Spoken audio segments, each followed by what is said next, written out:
It was 100 years ago that the headline in the local paper heralded Arizona statehood. President Taft presided over the ceremony that bestowed upon this southwestern territory the recognition of being the 48th state of the nation. It's, 100 years, it's special. Lidia Otero is a historian and an associate professor in the Mexican-American Studies Department at the University of Arizona. But these young women here, and mostly Mexican-American women, are, exhibiting pride in their city, pride in their state, pride in their country. And I think this is a very relevant photograph for us today in 2012. She says the birth of the state holds an important significance for her.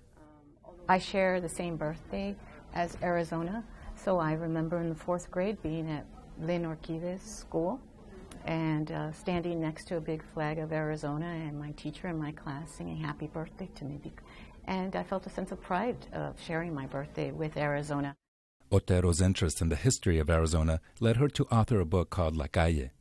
The book chronicles the city of Tucson's systematic destruction of a thriving and dynamic neighborhood in downtown Tucson in the 1960s. The people and structures are being honored in this permanent exhibit in the Joel Valdez Library downtown. Otero says the groundwork for the destruction of this neighborhood was laid when Arizona became a state in 1912. 1912, yeah, it's 1912. You have people of Mexican descent are the majority population in Arizona. That doesn't shift until about 1920. Otero, who grew up in the neighborhood that was destroyed to make room for the convention center, the parking lots, and La Placita, says the community was formed by the social dynamics brought on by statehood. You have big changes coming to Arizona as it becomes a state. You have the gradual economic and social domination by these newer arrivals that displace the Mexican Americans. The Mexican Americans respond by, yes, accommodating to a degree and becoming Americanized, but they also resist the efforts to Americanize. They move to their own communities. They create their own communities, and within these communities, they create their own spatial reality where they preserve their culture, where they speak their language, where they patronize small retail shops that sell their food. That's an important dynamic. Small retail, entertainment venues, little grocery stores, that embodied what I call La Calle, and what people from here call La Calle.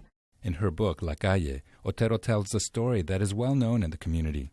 The community voting on this was very high. It was top 10 or top 18 of 96 photos that they could choose from. I think they like the fact that it shows a dirt road, that in town not everything was paved at the time.